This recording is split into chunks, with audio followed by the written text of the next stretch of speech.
A partir de agora está no ar Agro e Prosa Podcast, o seu podcast do agronegócio. Oferecimento Precisão Aeroagrícola. Alta tecnologia, eficiência e produtividade no campo.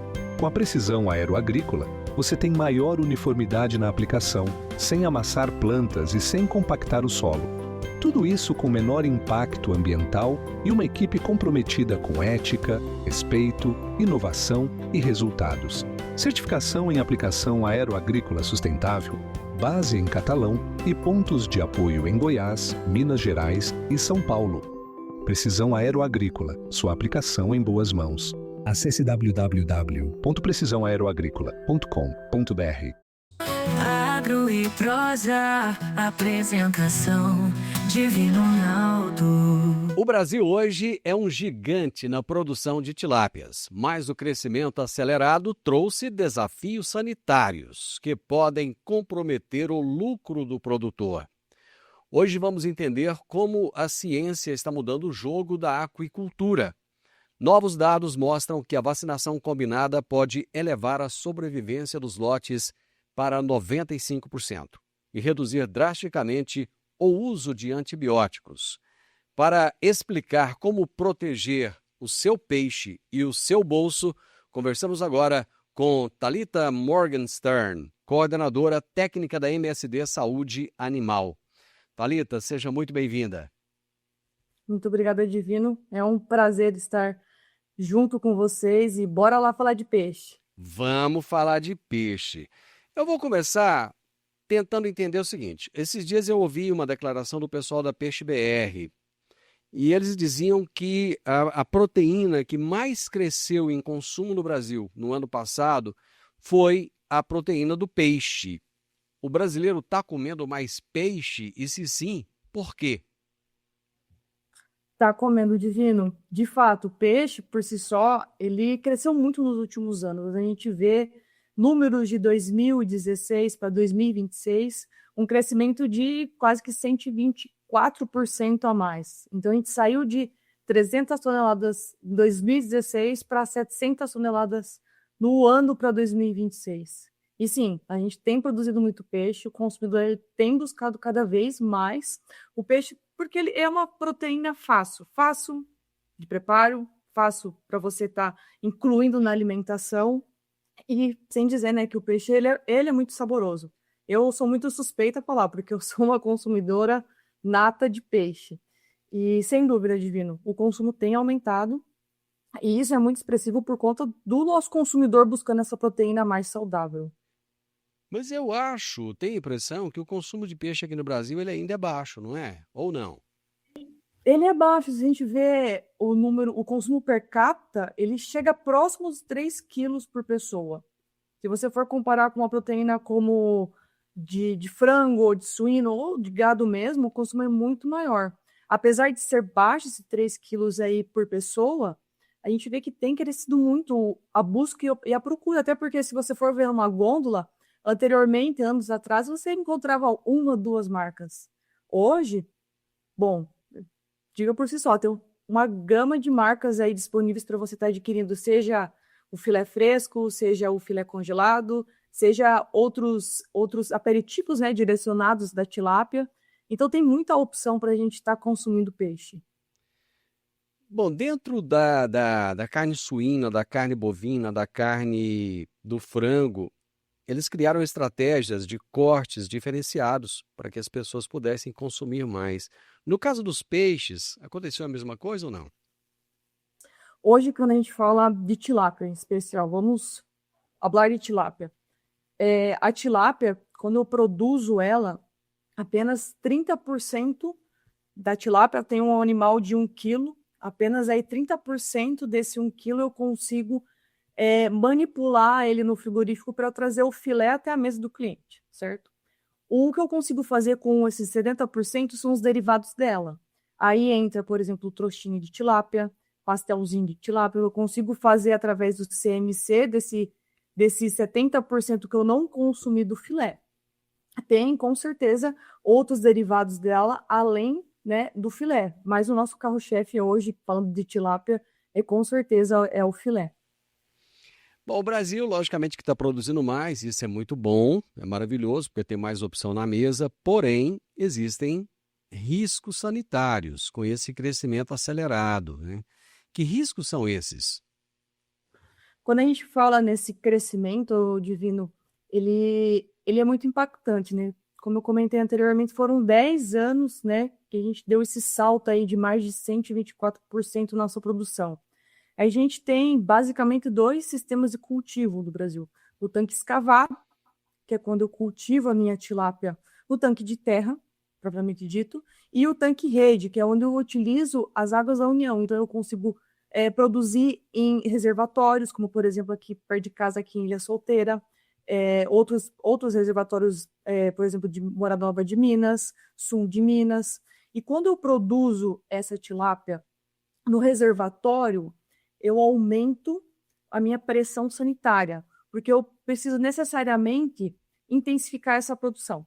Eu preciso que ela me entregue mais resultado, que ela me entregue mais produto, mais biomassa. Então, essa intensificação, ela trouxe junto com muitos desafios sanitários. Falando de desafios sanitários da tilápia ao longo do Brasil, a gente tem diversos. E os principais entre eles são as bacterioses e o iridovírus. E isso trouxe ao longo dessa intensificação. Quanto mais a gente produz, mais a gente aumenta esse desafio, mais as tilápias ficam um pouco estressadas com as condições e acaba que abre portas para essas bacterioses e para o iridovírus. Então, sim, hoje produzir, ela tem um risco em você produzir a tilápia, mas esse risco, ele é minimizado quando a gente previne, quando a gente trabalha com bem-estar animal, quando a gente leva esse animal imunizado para esse desafio, ele consegue, com certeza, aí desempenhar e sobreviver ao longo desse ciclo aí de 9, 10 meses, dependendo de como é que é a sua produção. Pois é, você falou de bem-estar animal. Volto a fazer a comparação. Por exemplo, com os bovinos. Hoje tem uma preocupação com o nível de intensificação. Quer dizer, você pode intensificar, mas não pode exagerar, né? Porque acaba tendo um efeito reverso, né? Essa questão do estresse animal é uma coisa que o pessoal tem se preocupado muito, porque acaba impactando na qualidade da carne. No caso do peixe, o que está faltando? Não existe, por exemplo, uma quantificação de animais que podem ficar dentro do tanque. Como é que é tratada essa questão do bem-estar animal no caso dos peixes? Quando a gente fala de bem-estar animal na tilapicultura, tem diversos fatores e diversas atividades que a gente precisa levar em consideração. Por exemplo, o primeiro ponto, eu tenho que trazer um animal que ele já está sem a doença, um animal livre, um animal sadio, principalmente cultivar ele em condições aí de densidade adequadas. Aí depende muito do meu sistema de cultivo, de um tanque escavado, de uma geomembrana, de um bioflocos. Eu trazer esse animal para a imunização, aí entra um dos principais pilares de bem-estar animal, que é a imunização. Então, hoje, basicamente, aí 60% da tilápia brasileira ela é imunizada, então ela consegue chegar no desafio e se proteger da doença. E ao longo desse desafio, eu tenho alguns outros fatores que eu tenho que levar em consideração, como, por exemplo, uma ração de boa qualidade, que ela traga nutrientes adequados para essa minha tilápia conseguir expressar o potencial dela aí de desempenho, esses manejos e densidades, a gente tem que sempre levar em consideração o parâmetro que ela fique em conforto térmico, em conforto com a população, e outros parâmetros como dentro da biosseguridade, a gente trabalhar com desinfetantes também, para a gente diminuir essa pressão sanitária no meu ambiente. Eu nunca vou eliminar esse patógeno. Esse patógeno está no ambiente, as condições do ambiente vão sempre trazer estímulos para eles estarem mais intensos, então eu tenho que tentar ao máximo diminuir esses estímulos. Então, o que a gente consegue fazer, o que a gente faz hoje na tilapicultura para diminuir esses estímulos, como eu falei, principalmente a vacinação, e esses pontos de biosseguridade, que englobam o bem-estar animal, com a densidade, com o manejo, uma alimentação adequada, o uso de desinfetantes, eu tentar trazer esse animal o melhor sanitariamente possível para o meu desafio. Existem sinais de que um lote está sofrendo com ataques de vírus ou de bactérias? Sem dúvida, Divino. E infelizmente, quando a gente vê esses sinais, já é quando, né, o patógeno já acometeu o animal. Mas quando a gente fala das estreptococoses, ela está presente no mundo todo. Ela é uma bactéria emergente mundial. Então, onde eu tenho uma tilápia, eu tenho uma estreptococose. E a gente vê o progresso dessas bacterioses junto com o vírus. E como eu identifico essa estreptococose no meu plantel? Geralmente o meu animal ele vai expressar sinais de estresse, ele vai ficar um pouco mais escurecido, então ele vai ficar não aquela tilápia mais branca, uma tilápia um pouco mais escura. Mortalidades, a gente percebe isso muito rápido. Falando da estreptococose, ela causa sinais, a causa dela principalmente é neurológica.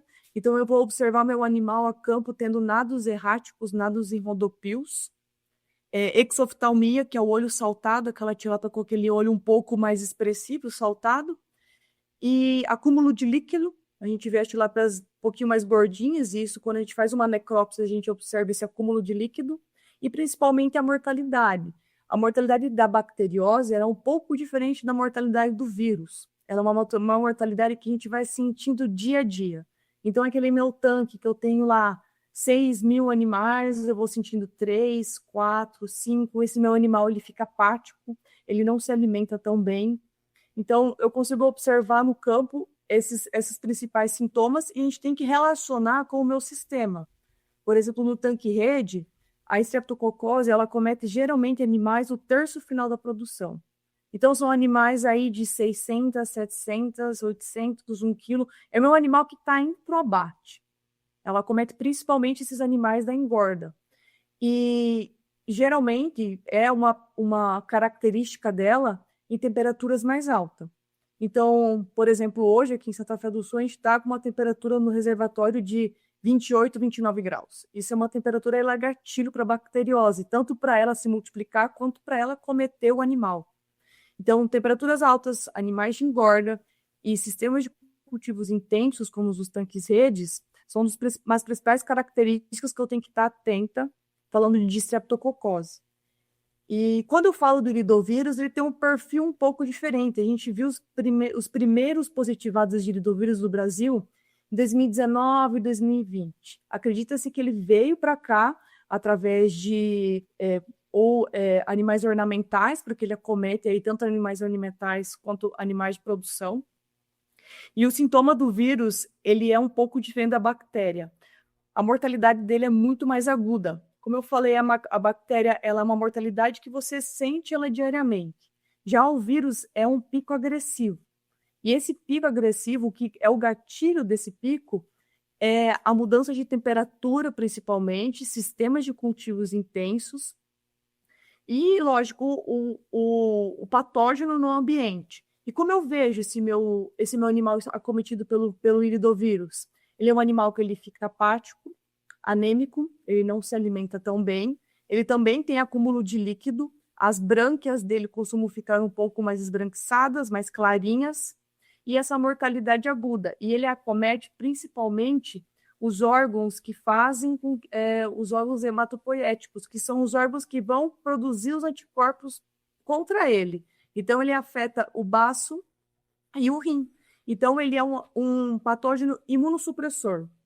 O que eu quero dizer com isso? Ele não só debilita o animal, né, que é por conta do vírus, mas ele abre portas para as outras bacterioses. Então, a gente vê muito claro no campo um animal que está positivado para o iridovírus, consequentemente, ele tem um positivado para uma estreptococose e para outras bacterioses. E o vírus, ele acomete tanto animais, principalmente animais jovens, então é a minha tilapinha que está pré-vacina, pós-vacina até 300 gramas, ele tem prioridade por essa fase, e animais da engorda um pouco menos, mas a gente sempre encontra um positivado para o vírus, um positivado para uma bactéria. Então, é uma situação bem complicada quando a gente fala dessa co-infecção dos dois patógenos. E hoje é um cenário que ele é o cenário brasileiro da nossa produção. Thalita, o consumidor hoje está muito preocupado com o uso de antibióticos. Ainda é muito comum o produtor recorrer aos antibióticos?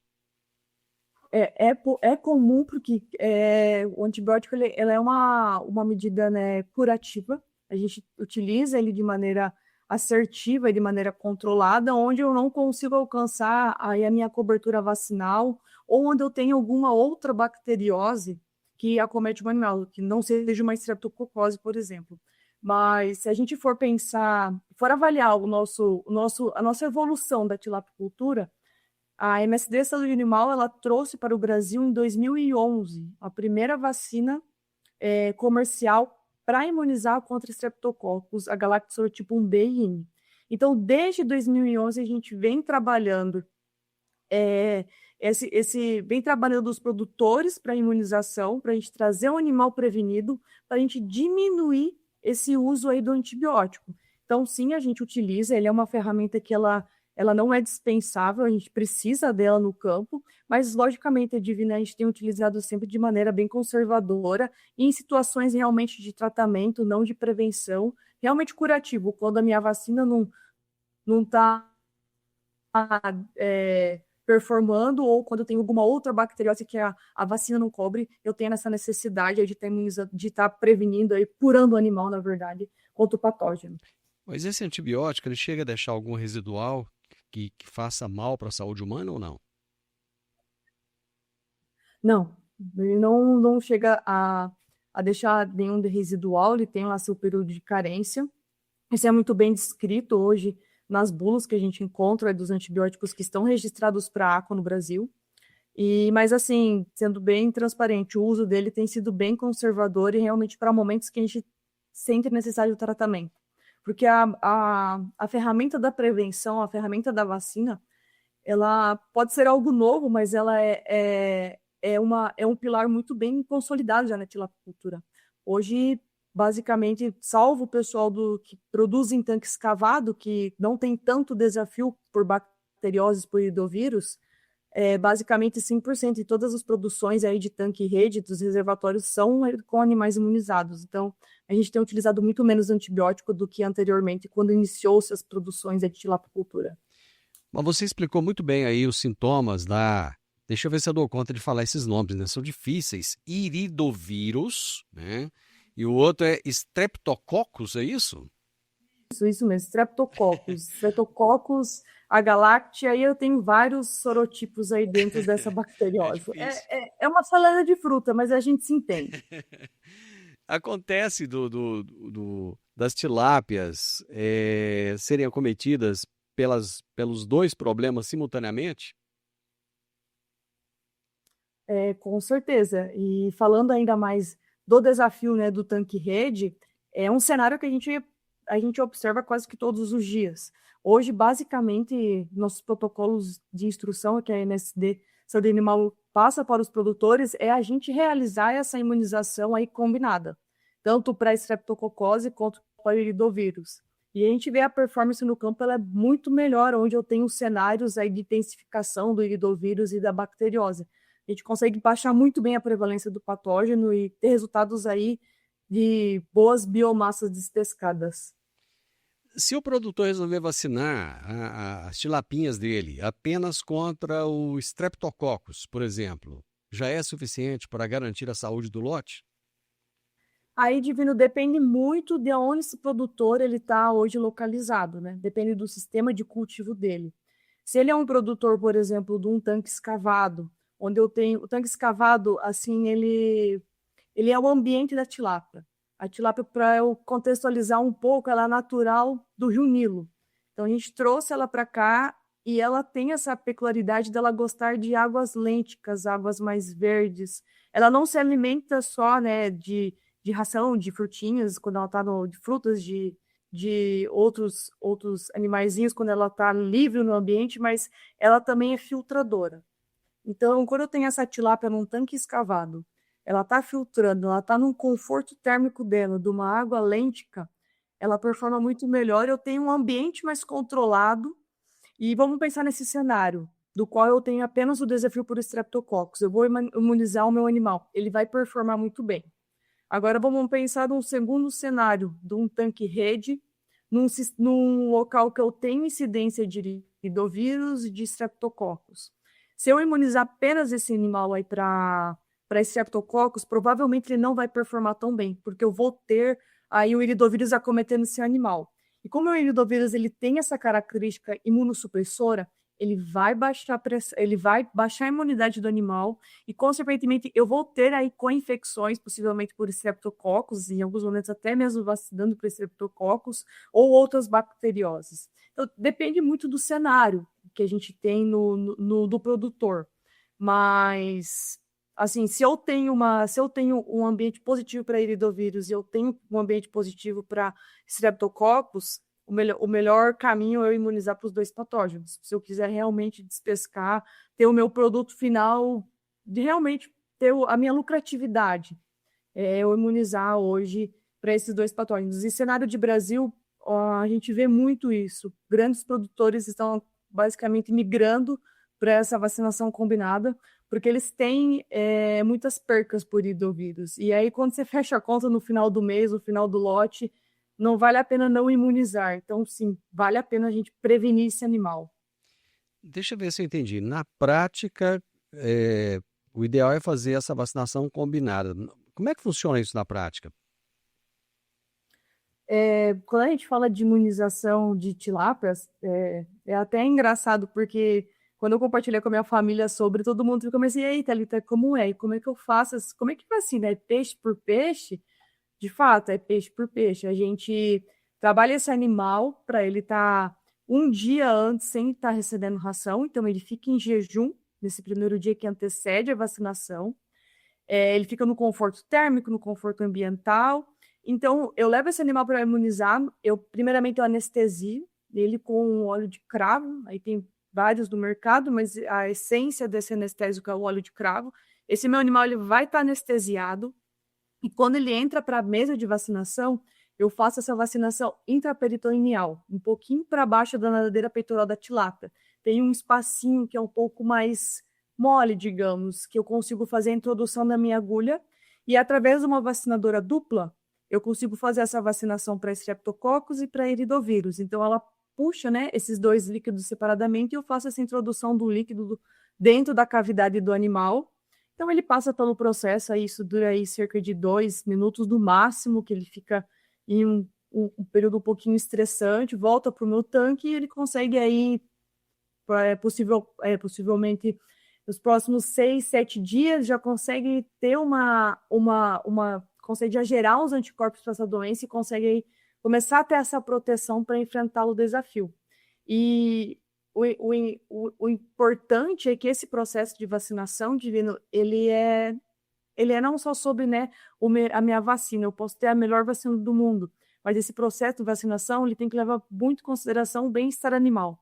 Se eu trouxer um animal estressado, um animal que já está cometido por alguma doença, um animal que não está sadio, se eu utilizar uma agulha inadequada, a dose do anestésico errônea, eu não vou conseguir imunizar ele adequadamente e ele não vai conseguir responder a essa vacina.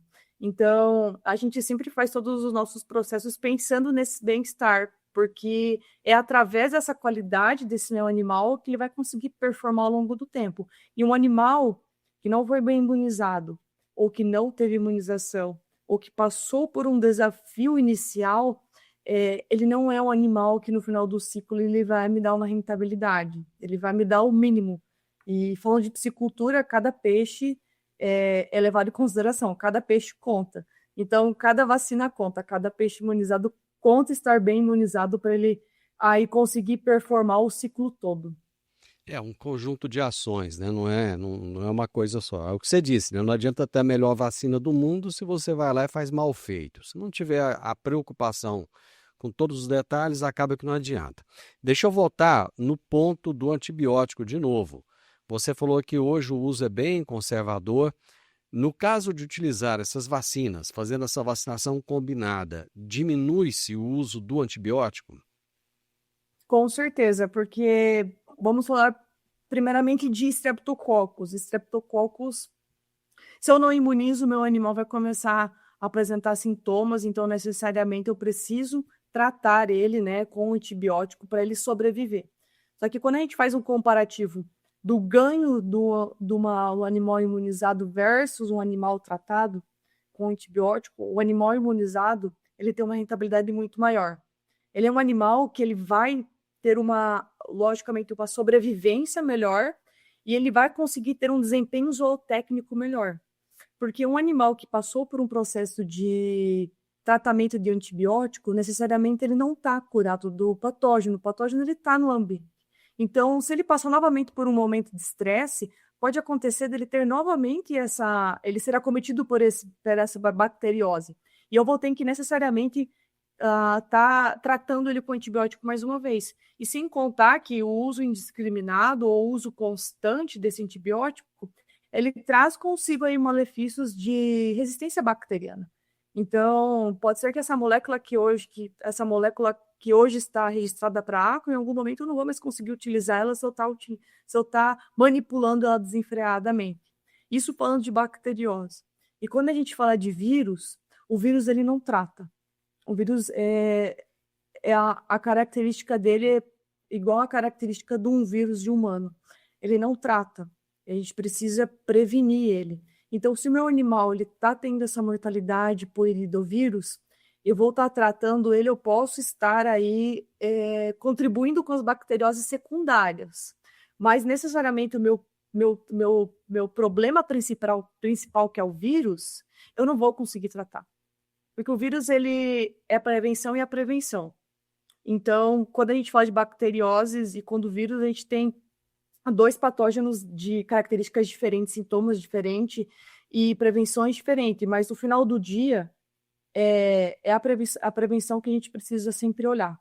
Que o tratamento, ele é corretivo, né? Ele é depois que o meu problema está instalado. Enquanto a prevenção, eu vou antecipar, eu vou estar trazendo um animal bem imunizado para o desafio e ele vai responder muito bem a isso.